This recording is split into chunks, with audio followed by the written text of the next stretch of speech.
नमस्कार, मैं रितेश मिश्रा और खबर अब तक में आपका स्वागत है। आज मैं आपको बताने वाला हूं किसे होगा कोरोना। लेकिन आप ऐसा मत सोचिएगा कि मैं कोई ज्योतिष हूं, जी नहीं। जो एक रिपोर्ट यानी शोध में बातें सामने आई हैं, इसे डिटेल में बताऊंगा। तो प्लीज़ वीडियो के लास्ट तक बने रहिएगा और अगर आप हमारे चैनल पर नए हैं तो प्लीज़ चैनल को सब्सक्राइब कर लीजिए। किसे होगा कोरोना? संक्रमण होना या ना होना आपके जीन्स तय करते हैं, इसलिए कई लोगों में कोरोना के लक्षण तक नहीं दिखते, तो वहीं कई लोगों को कोरोना वेंटिलेटर पर पहुंचा देता है और कई लोगों की तो इससे मृत्यु भी हो जाती है। शोधकर्ताओं ने इम्यून सिस्टम में जीन के बदलाव को समझते हुए पाया कि अलग अलग लोगों में जीन्स के फर्क से भी संक्रमण को मिल सकता है बढ़ावा। किसी व्यक्ति की कोरोना संक्रमण से हालत इतनी नाजुक हो जाती है तो वहीं कई लोगों में कोरोना के लक्षण भी सामने नहीं आ पाते।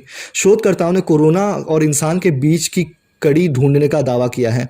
उनका कहना है कि कोरोना का संक्रमण ज़्यादातरों को एक ही तरह से होता है, लेकिन कुछ लोगों में इसके हल्के लक्षण सामने आते हैं और कई लोगों में दिखाई भी नहीं देते। तो वहीं कई लोगों के कोरोना के पेशेंट की हालत इतनी ख़राब हो जाती है कि उन्हें वेंटिलेटर पर रखना पड़ता है और कई लोगों की इससे बहुत सारे लोगों की मृत्यु भी हो जाती है।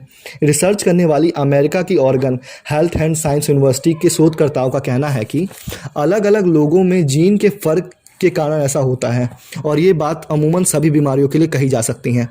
रिसर्च में सामने आई 4 बड़ी बातें, मैं एक एक करके आपको चारों बातें बताऊंगा। डीएनए में अंतर संक्रमण को दे सकता है बढ़ावा। पहली बात, इसे डिटेल में जानते हैं। शोधकर्ताओं ने जीन के इस अंतर को समझने के लिए कंप्यूटर मॉडल का इस्तेमाल किया है। शरीर में इम्यून सिस्टम के जीन के बदलावों को समझा।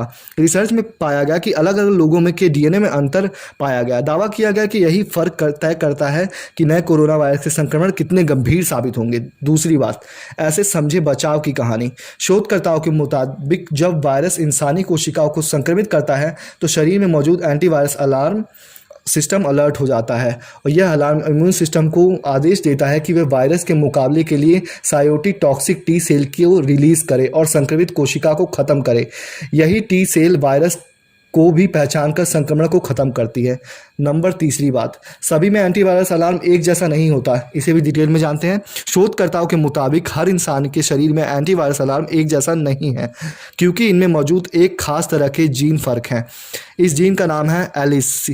कुछ एलील्स कोरोना के लिए काफी सेंसिटिव है। इसे समझने के लिए कोरोना वायरस में मौजूद प्रोटीन की एंटीवायरस की गई कंप्यूटर की मदद से एंटीवायरस अलार्म सिस्टम के अलग अलग एल्गोरिदम पर रिसर्च की गई। चौथी बात जो रिसर्च में सामने आई, इम्यून सिस्टम में जीन की अहम भूमिका। रिसर्च में सामने आया कि शरीर के एंटीवायरस अलार्म सिस्टम में HML होता है। इसे एलील्स जीन से तैयार होता है। हर जीन में अलग अलग प्रोटीन होता है। यह अलग अलग तरह से शरीर में पहुंचता है और बॉडी को वायरस बैक्टीरिया से लड़ने में मदद करता है। अगर HLA प्रोटीन वायरस को पकड़ लेता है तो इम्यून सिस्टम संक्रमित कोशिकाओं को ख़त्म करता है और कोरोना वायरस से बचाव में समर्थन मिलता है। आशा है आपको इन्फॉर्मेशन अच्छी लगी होगी। इसी के साथ मैं रितेश मिश्रा लेता हूँ, आपसे विदा। मिलते हैं अपनी अगली वीडियो में, तब तक के लिए धन्यवाद।